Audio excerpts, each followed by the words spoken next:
Welcome to Geek Therapy Radio. You've got your mental curator, Johnny Hemberger, and I'll just be honest right out of the gate. I didn't really feel like recording the show this week. But I was talking to my wife, and in talking to her, I just kind of realized that the name of my show is Geek Therapy Radio. And if I don't record the show in times like these, then it's not really standing up to its title.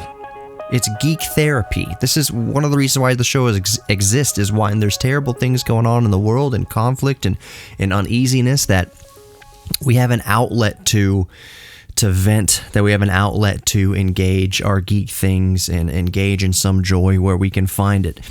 And that's what Geek Therapy Radio is all about.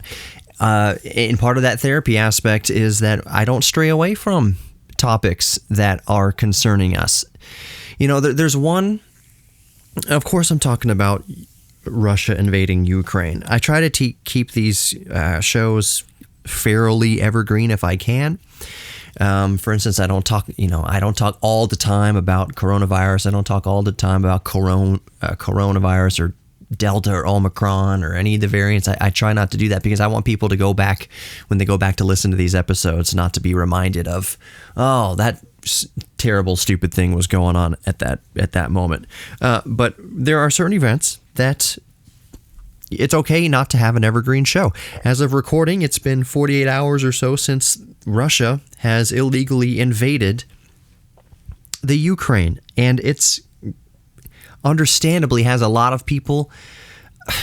I hesitate to even say this because it doesn't even cover the gamut of reaction in reality of what's going on, especially for people in Ukraine dealing with it personally. The heartbreaking stories coming out of Ukraine, but also, I'll say it also, the encouraging stories coming out of Ukraine. Ukraine is showing the world what courage is. We haven't seen anything like this in recent memory. As far as in the European theater, we haven't seen anything like this. War has been continually waged in the Middle East. War has been continually waged in Africa.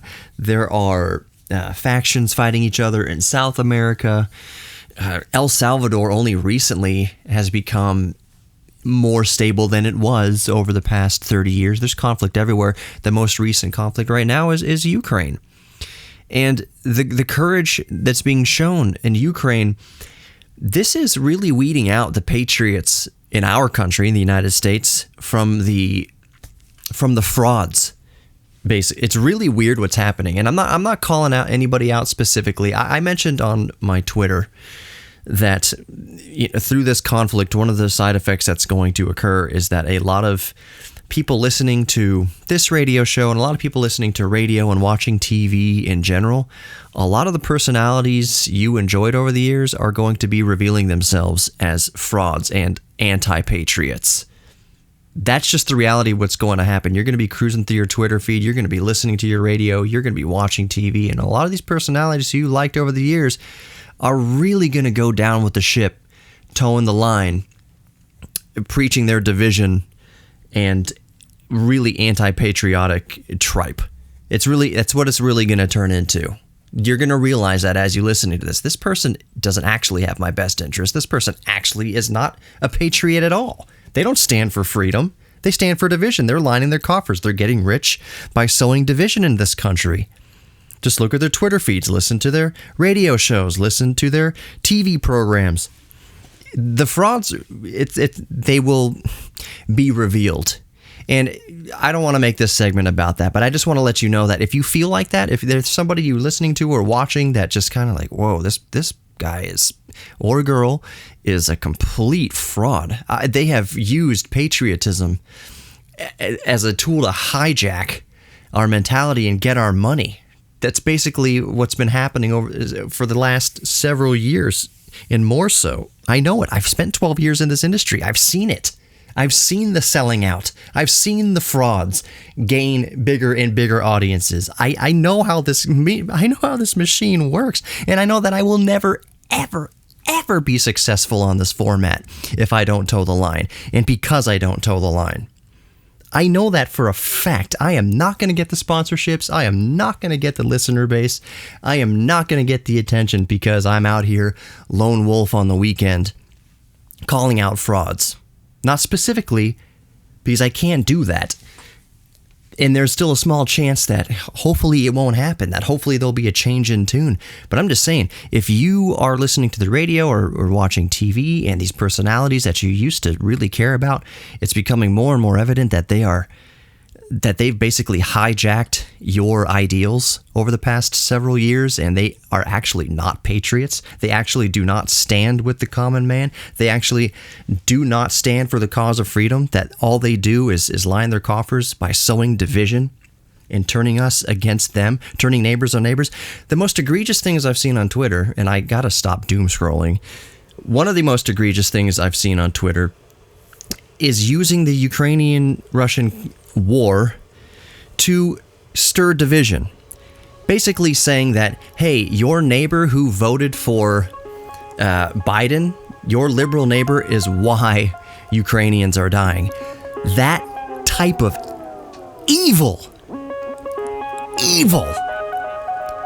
is gut-wrenching to see.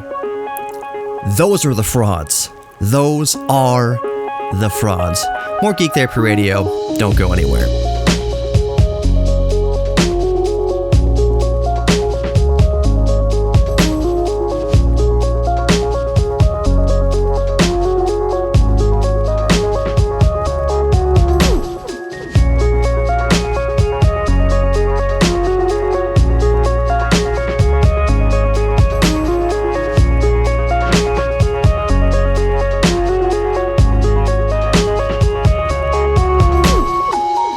They're frauds because instead of uniting the American people on both sides of the political aisle in the fight for personal freedom in Ukraine, instead of rallying us together for one common cause to support Ukraine and send Ukraine all of our energy, all of our resources that are needed, instead of uniting the American people, these frauds on radio and TV and Twitter are saying that Ukraine is in its current situation. People are dying. Families are being separated because your neighbor voted liberally. That is an egregious evil. That completely throws the doors open to expose the frauds that these people are. Instead of unifying the country, instead of unifying us towards the cause of freedom, no matter where it is challenged in the world, they say that Ukraine is in this predicament because your neighbor voted differently than you. Can you imagine the festering, putrid cesspool of evil that exists in these people's hearts? They say that to sow division because they are desperate for relevancy in this media landscape. Desperate. But here's the thing, and I don't want to make Geek Therapy Radio all about this because I wanted to talk about EV Delorean, but it's just part of therapy. It's part of me getting this off of my chest. Here, these people saying this, your favorite radio host, your favorite TV host, your favorite celebrities, whatever, your favorite Twitter people, those people sowing the division will not be by your side if poop hits the fan. Let's say, God forbid, I'm just saying nightmare scenario, unlikely it'll happen, but let's say the fight is brought to us, to our streets. The people sowing division on the radio and on TV and on Twitter will not join you on the street.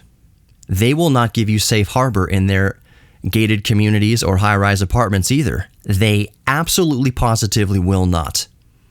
They have fleeced you psychologically, spiritually, and politically to get you to buy from them, buy from their sponsors, visit their whatevers.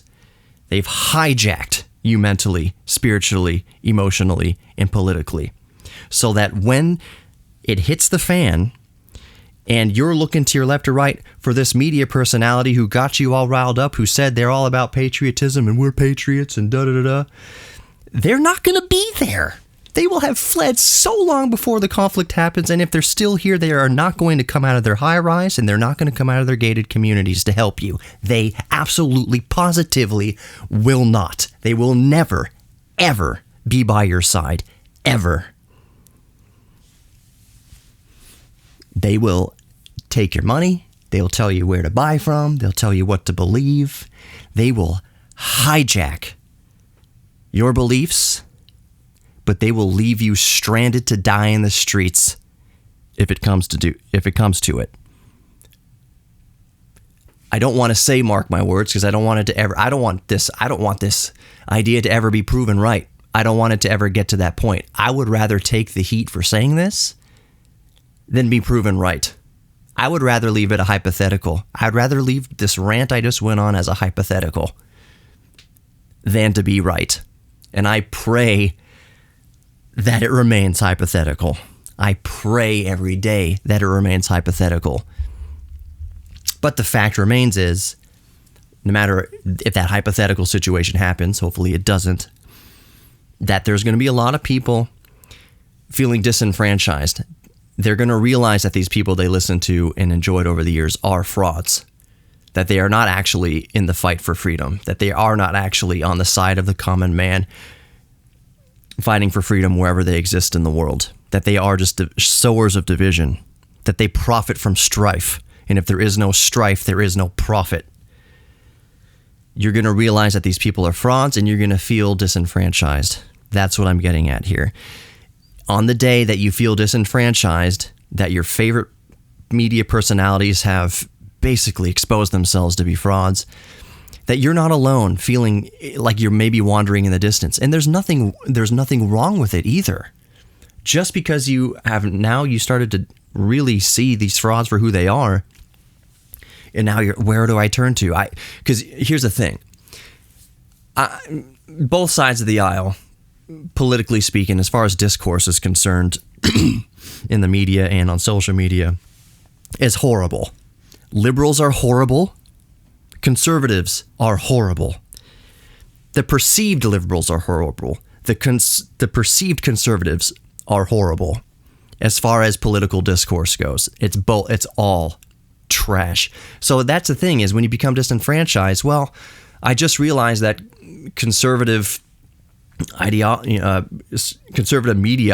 ideology is fraudulent. I'm certainly not going to, I don't agree with the liberal side of that fraudulent media presence. So where do I go? What do I listen to? What do I do? You don't have to listen to any of it, or you can just still listen to all of it. Just have that, take it with a grain of salt that it's entertainment. That these aren't real ideals to model your life after. That you don't have to agree with these people. I do want to say also that these people individually, like off the microphone and off camera, they are not terrible people. You can disagree with me on that all you want, but I know these people, and they are, it's part of the sadness is that they are good people. They've just been, how do I put this? They've been, in some cases, suckered into selling out, suckered into towing the line, because there's nowhere to go. There's no, in a lot of cases, there's no skill they have outside of being a division sower on a microphone. Like, what are they going to do? What are these people going to do if they have no more TV show, if they have no more radio show? What are they going to do? They have no option. This is what they're good at. They're very, very good at being pithy and divisive. So of course they have to toe the line. But as you realize that, listener, as you, the listener, realize that and feel disenfranchised, and well, who do I listen to now? Again, you don't have to listen to anybody, and it's an okay position. It's actually an ideal position to be in, to be weary of every single thing you listen to. Turn on the radio and be like, all right, I know that almost everything I hear on there is complete nonsense. All these opinions on here are not designed to come from any form of truth. They're designed to get me riled up and listening until the ad break. It's just like any other form of media, making YouTube videos, making posts on Instagram and Twitter. It's about keeping someone's attention for as long as possible in a world where everything is fighting for your attention. So these media personalities have no choice but to toe the line and stay divisive and say as radical things as possible. That's their incentive. They're not incentivized by making sure you vote correctly or that you live your life by any sort of moral code. They're not motivated by that at all. They're motivated by getting you to the sponsor so you go down and buy jewelry from whoever, or furniture from whoever, or cars from whoever, or food from whoever. That's the goal. It's not for your safety. It's not for your peace of mind. It's not for your well-being or your family's. And like I said a few minutes ago, if and when poop ever hits the fan, you'll look to your left and right for these media personalities, they'll have been long gone. And if they're not long gone, they're up in their high rise, they're in their gated communities, they will not give you safe harbor. If you come knocking at the door, knocking at the gate, you're not getting past the lobby, you're not getting past the gate. They will, as I put it on Twitter, sleep warmly on your fleece. They have fleeced you for years, and they will sleep warmly in the bed of it that they have made. Let's talk about geek stuff coming up. I'm getting pretty heavy here. More Geek Therapy Radio coming up. Don't go anywhere.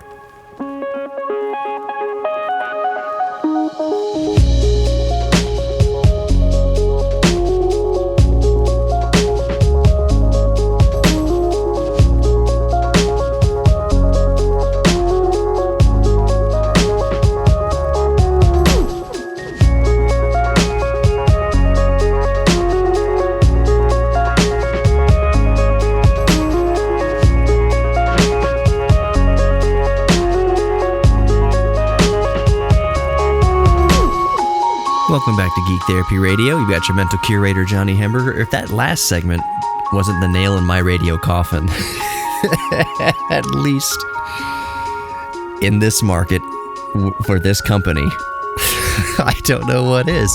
We'll see if anybody's listening. But it's all true, and it's freedom of speech. Hey, you know what? You've heard it on this station and sister stations many times. It's about freedom of speech. We've been complaining about Facebook coming down on freedom of speech, complain about YouTube coming down on freedom of speech, about the Twitter police and banning you and shadow bans and closing accounts and deleting accounts because it's imposing on freedom of speech. It's imposing on freedom of speech. January 6th.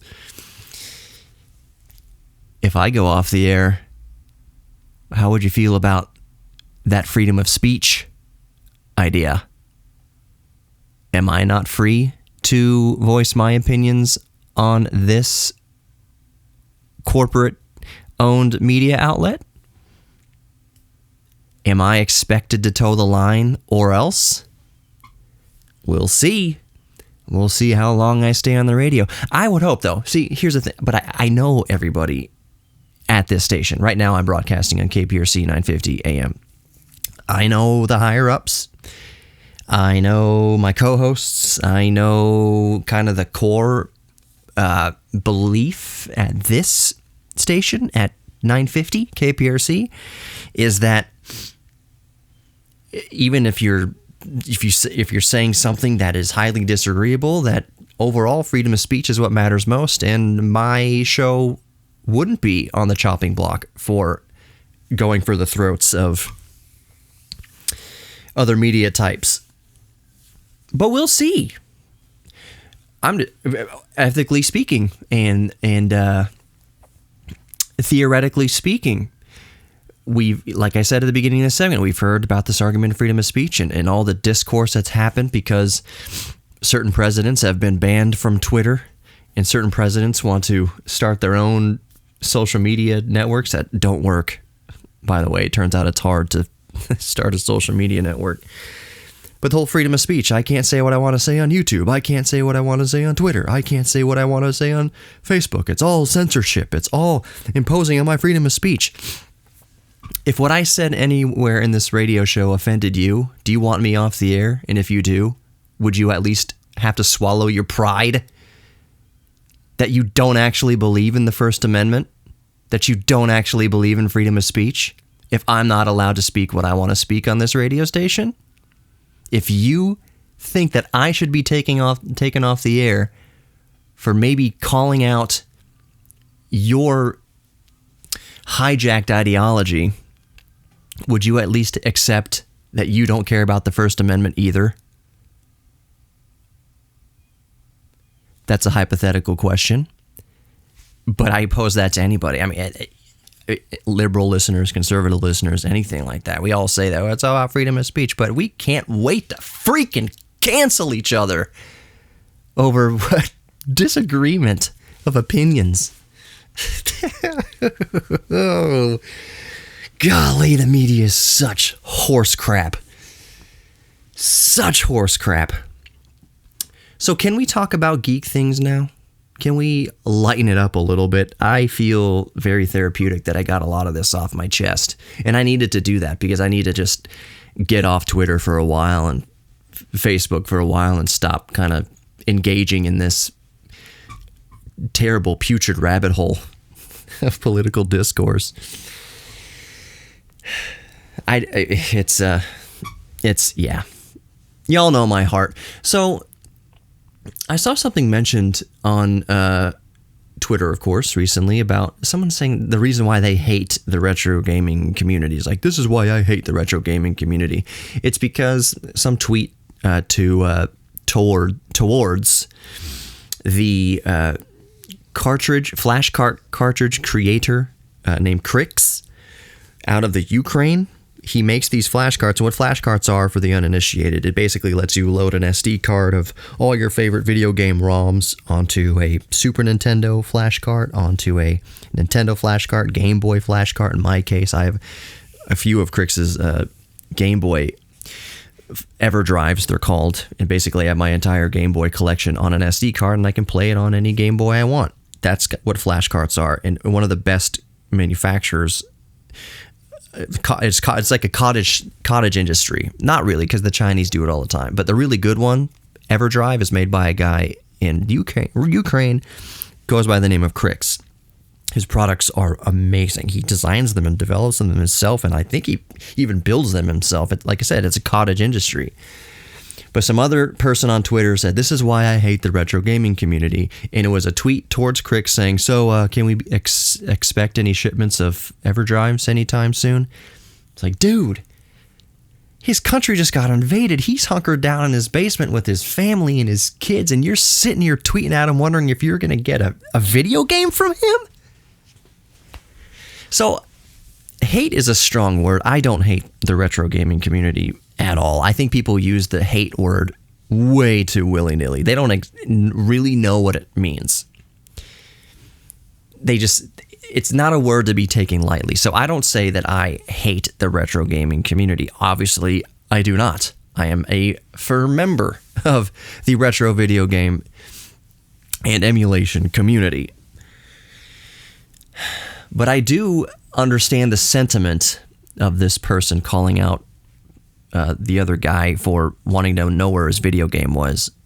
Like, I understand the sentiment. Hey, yeah, how detached is this person that he sees one of the world's most powerful superpowers invade a small country? Well, in comparison, and the first thing on his mind isn't, hey, Crix, are you okay? It's, hey, man, am I going to get my shipment? Am I going to get my product? The first question out of their mouth was, am I going to get my consumable good? Not, is the manufacturer okay? So I get that sentiment. And that's kind of why I was hesitant to do this show, because there's so much more important thing to do the show today, because there's so many more important things going on in the world, obviously. It's like, man, am I going to come up here and talk about DeLoreans and video games and EVs and cameras and retro computing and whatever when an ally is being invaded and people are suffering? It seems kind of unimportant. But I addressed why I am doing the show at the beginning of the show. So if you're just listening to this radio broadcast, grab the Geek Therapy Radio podcast in your favorite podcast player. Just search for Geek Therapy Radio podcast.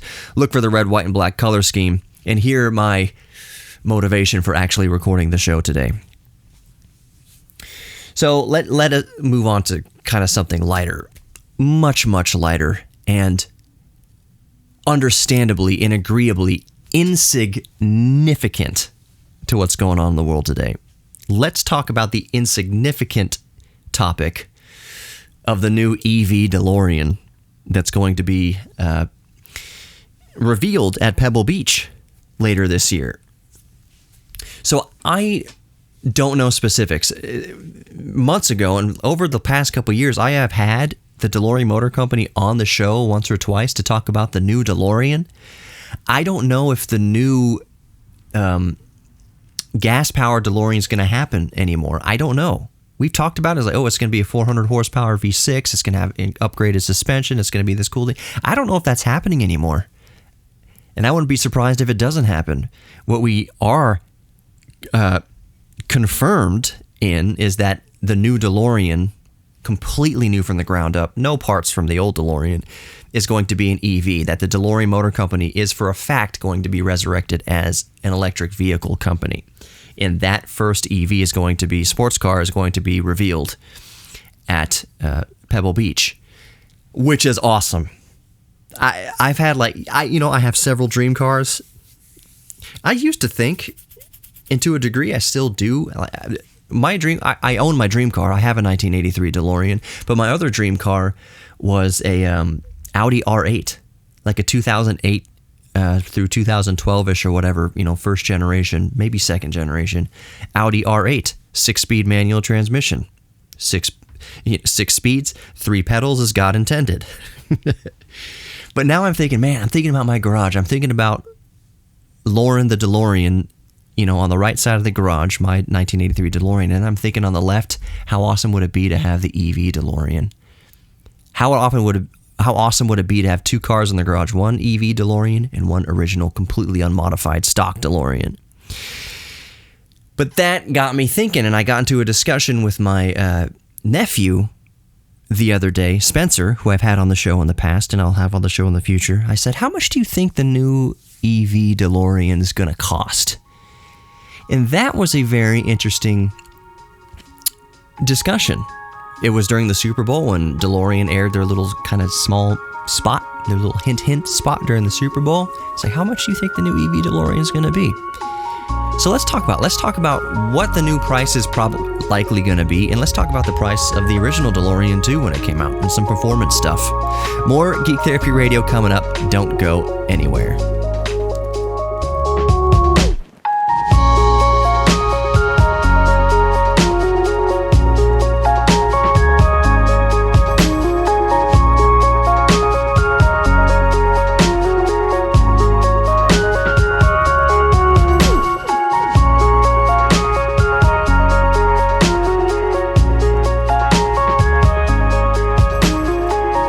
Welcome back to Geek Therapy Radio. You got your mental curator, Johnny Hemberger. We are really lightening things up with the last half of the last segment and this segment. I spent the first 2 segments pretty much, arguably potentially getting myself canceled from this radio station.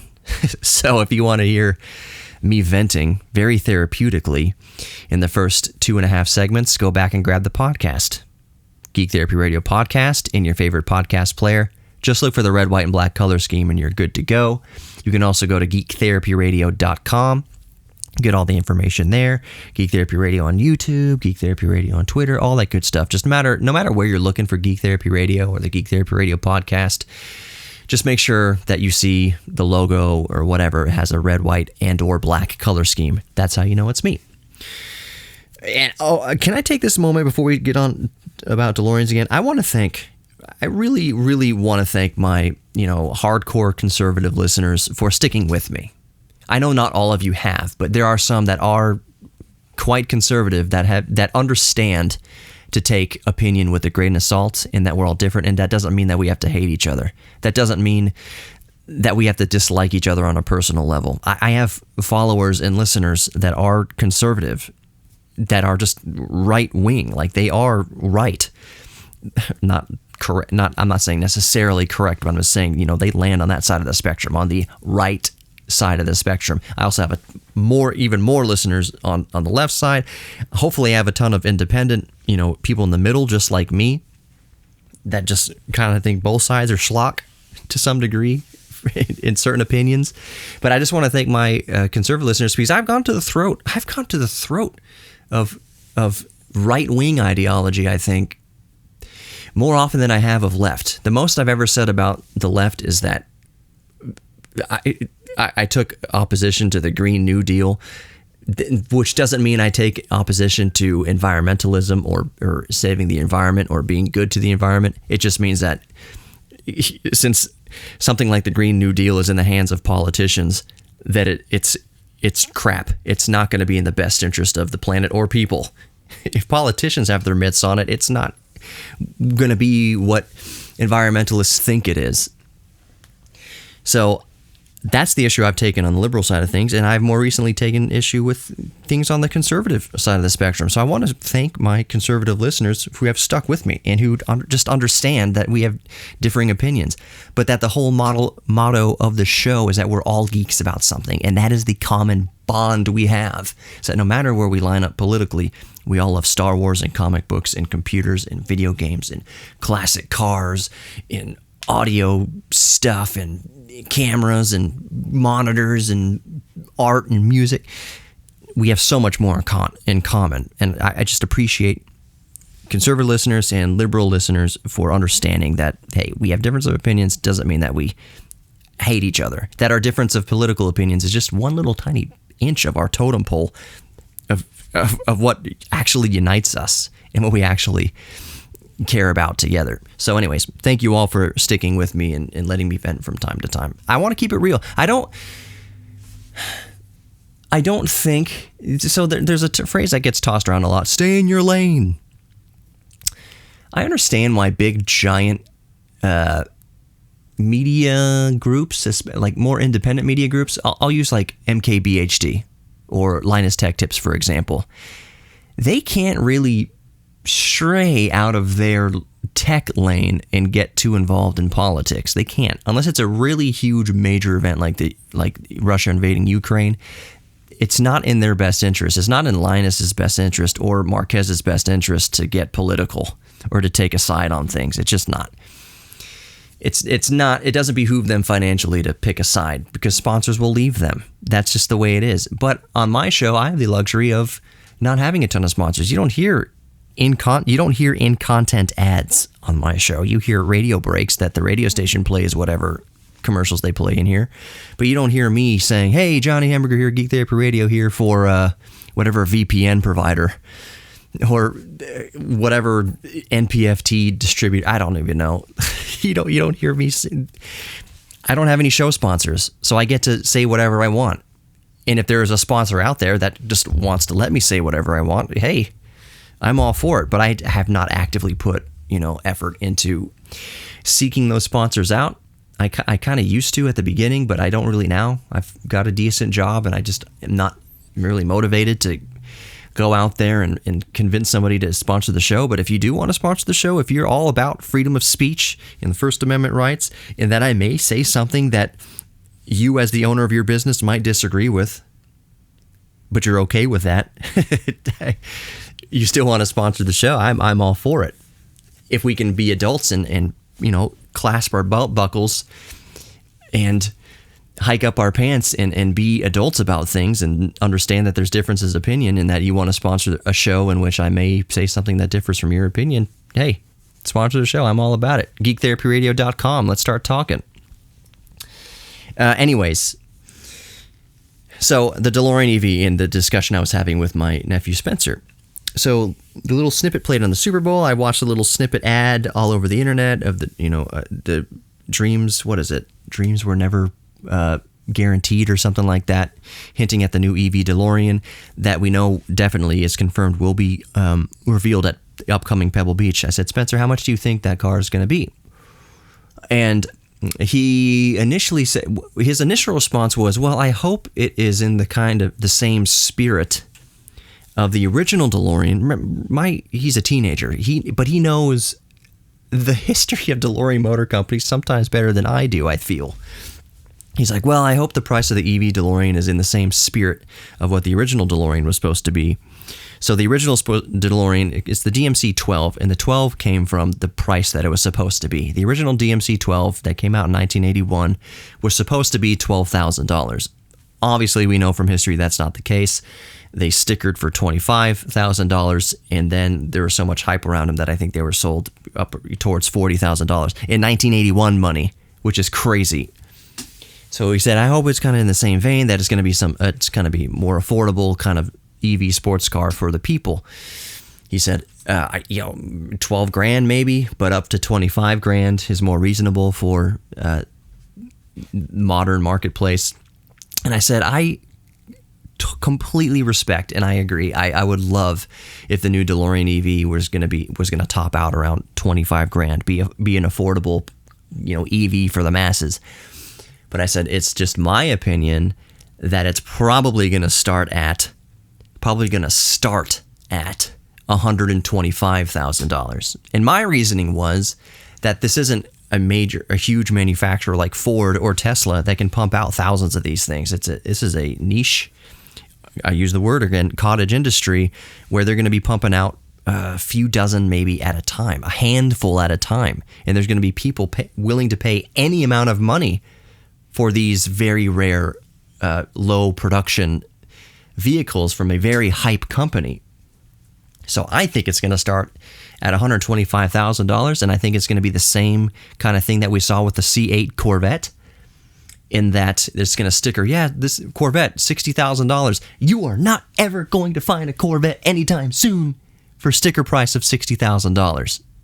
So when the new EV comes out, DeLorean EV comes out, starting at $125,000 is my guess, if not $150,000. I think people are going to be paying $150,000, $175,000, possibly $200,000 for the new DeLorean EV. But the official sticker price, probably around $120,000. Anyways, you are worthy of love, of giving love, receiving love, and you are worthy of your own self-respect. Thanks for listening. See you next time.